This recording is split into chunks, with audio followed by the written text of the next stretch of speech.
If you have a car and that car's advertised maximum speed or performance for velocity is around 100 miles per hour. If you put that brand new car with no defects or damages onto a flat, perfectly maintained road, completely level, no potholes or obstructions, and it is absolutely dead on straight,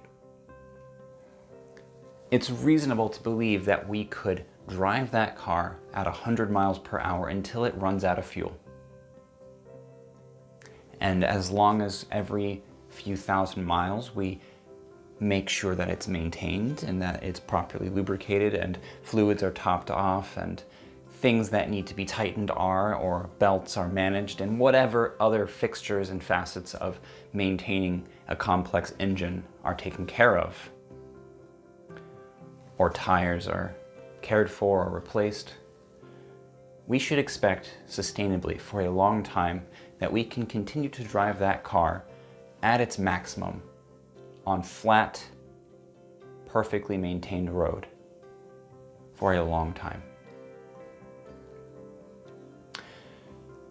If we throw in curves, potholes, gravel, dirt, hills up and down, stop signs, traffic lights, we should not expect to drive at 100 miles per hour all of the time. In fact, we should expect and encourage people to not do this thing. We should encourage them to drive safely so as not to damage other drivers or other vehicles or obstructions or themselves, so that we don't lose control on poorly maintained roads or during hazardous weather conditions like rain. Sometimes we may find that we have a really nice stretch of road that is going down a long, steep hill, and that we could actually let off the gas and accelerate beyond our advertised maximum speed, or push even harder, accelerate downhill and really go well above 100%, 110, 20, 30%. And in those moments we could really enjoy that because we know that our car is gaining from its environment and circumstances an extra performance for that situation. I would suspect that most people, and you don't have to even be a car person, I think most people would agree it is a not good idea to drive at that speed over very bumpy, gravelly, or damaged roads. That you're likely going to put yourself in a position where you will lose control or do undue damage to your vehicle much more rapidly than you would in ideal conditions. In this case, you would probably be operating well under 100% of your maximum performance or speed. And that would be reasonable. Not just reasonable, but encouraged, and probably a good thing. For some reason, we seem to think that performing at 110% all the time in our lives is a noble and morally good thing. We seem to have this idea that if you are not putting 110% forward, you're just deficient and not a good worker. You're not productive enough, or you don't care enough. I don't quite understand this when you frame it in the sense of every other thing, given circumstances that we evaluate, like a car on a road. Because let's face it, most roads are not perfectly level or manicured or upkept. Most have potholes, and almost none are straightaways for long periods of time. The ones that are probably in the desert, where there is no scenery. Well, there's scenery, but it's the same scenery. and there's no stops along the way. The most interesting and dynamic roads tend to be the ones that have curves, that have bumps, that have hills. And those are very commonly the ones that we ride or drive on. And our life is similar. We rarely have stints in our lives that are not curvy or rainy or bumpy.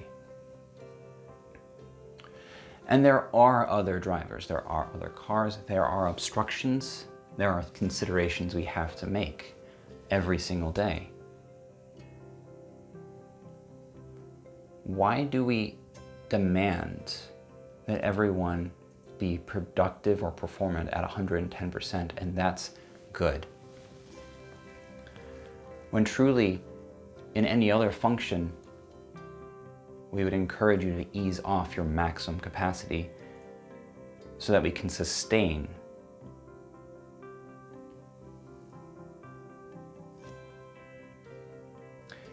It isn't sustainable for us to push ourselves so hard, regardless of our circumstances, that we're burnt out or unable to give when it really matters. It would actually be very reasonable if we thought about ourselves and others in a workplace or in a community setting or in a relational setting. If we did say, is the environment you're in perfect? Are the circumstances you find yourself living through ideal? No. Why are you driving at 100%?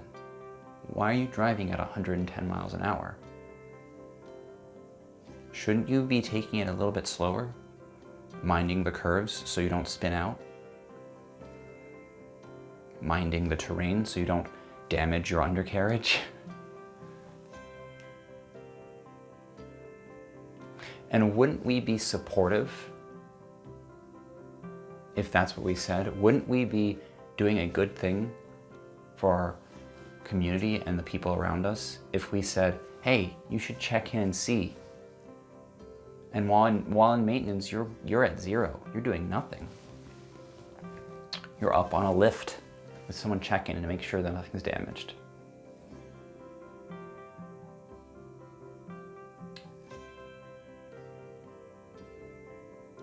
Wouldn't it be better if we could acknowledge this reality that we live in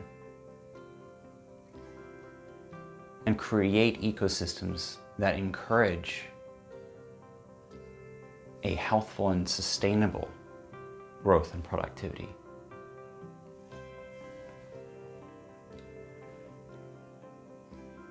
And I wonder what would happen if we gave everything we had all the time, like we do so often. And when a real crisis demanded our attention, and we needed to give twice what we could normally give at our best, we had to give 200% because otherwise someone's life could be in danger. I wonder how much we would be able to do that if we've already been going over and beyond our capacity when circumstances were not ideal.